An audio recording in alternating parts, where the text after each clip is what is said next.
Halo semua, selamat malam. Perkenalkan, nama saya Christian Agung Saputra. Saya dari Universitas Mulia. Hari ini saya akan membawakan materi yang berjudul Etika Profesi di Bidang IT. Sebelum kita lanjut, apa sih etika profesi itu? Etika profesi adalah prinsip, moral, atau standar perilaku yang menjadi pedoman bagi individu yang bekerja dalam suatu bidang profesional. Dalam bidang teknologi informasi atau IT, etika profesi mencakup tanggung jawab moral terhadap penggunaan, pengembangan, dan penyebaran teknologi. Jadi etika profesi itu sangat penting di semua bidang ya, nggak cuma di bidang IT aja.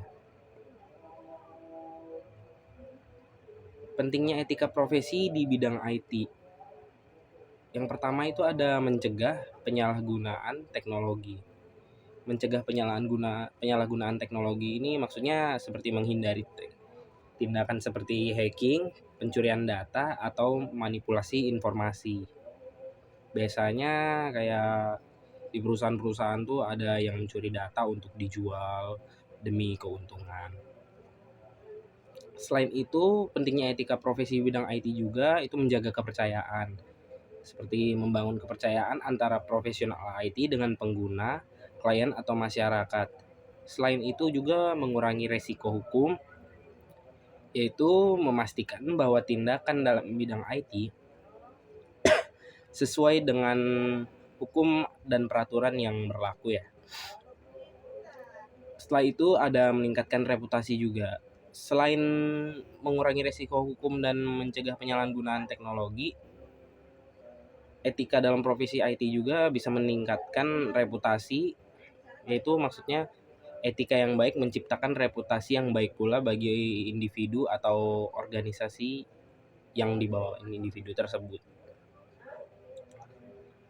Lanjut, kita ada prinsip dasar etika profesi. Prinsip dasar etika profesi yaitu ada tanggung jawab. Profesional IT bertanggung jawab atas tindakan mereka dan dampaknya terhadap masyarakat. Jadi sebagai profesional IT, kita itu harus bertanggung jawab dalam menciptakan suatu program atau aplikasi yang kita buat. Selanjutnya ada keadilan, menghormati hak-hak orang lain tanpa diskriminasi. Jadi semua orang juga boleh memakai program yang kita buat ya tanpa diskriminasi. Contohnya, oh kamu nggak boleh memakai itu, nggak bisa. Terus juga ada kerahasiaan, menjaga privasi dan keamanan data pengguna atau organisasi. Selanjutnya ada kejujuran. Kejujuran ini sangat penting ya dalam prinsip dasar etika profesi. Karena dimanapun kalau kita nggak jujur juga pasti bakal susah. Apalagi di dalam dunia kerja kalau tidak jujur. Kejujuran ini juga memberikan informasi yang bermaksud memberikan informasi yang benar dan transparan ya. Terus juga prinsip dasar yang selanjutnya ada kesetiaan. Itu menjunjung tinggi kepentingan organisasi tanpa melanggar hukum atau moral. Selanjutnya ada kompetensi profesional ya. Terus mengembangkan keterampilan dan pengetahuan di bidang IT. Jadi nggak stuck di situ-situ aja ya tentang ilmu yang kita punya di bidang IT. IT itu luas, dia mencakup segalanya. Semakin kan sekarang ini teknologi kan semakin maju, jadi kita harus terus belajar supaya bisa meningkatkan keterampilan dan pengetahuan juga.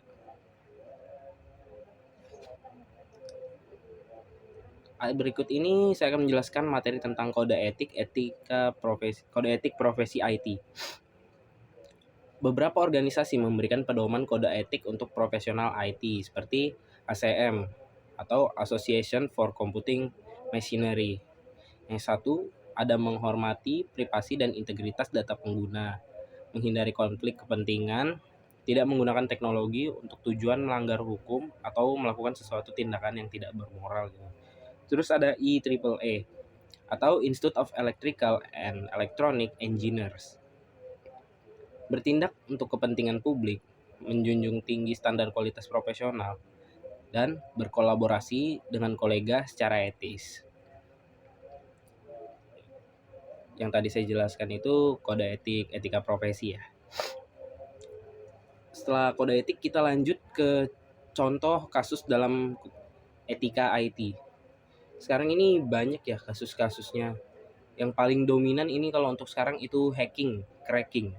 Kalau hacking itu dia lebih ke arah iseng atau untuk senang-senang tujuannya. Tapi kalau cracking itu dia mencuri data atau apa yang dimiliki perusahaan tersebut untuk tujuan tertentu dengan cara memasukin sistem tanpa izin untuk tujuan ilegal biasanya. Selanjutnya ada penyalahgunaan data, menjual atau mempublikasikan data pengguna tanpa izin. Biasanya ini terjadi di dark web atau deep web. Kebanyakan orang menjual data-data penting di sana untuk tujuan pribadi. Pirasi software, menggunakan atau mendistribusikan perangkat lunak tanpa lisensi. Selanjutnya ada deepfake, manipulasi gambar atau video yang digunakan untuk menyebarkan informasi palsu. Kayak misalnya nih, di foto dia mengubah mukanya menggunakan muka orang lain untuk tujuan tertentu. Untuk tujuan pinjaman online biasanya, itu deepfake.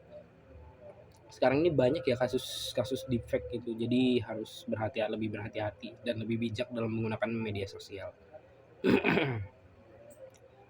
Ini yang paling sering terjadi yaitu cyberbullying, menyalahgunakan teknologi untuk mengintimidasi atau melecehkan orang lain.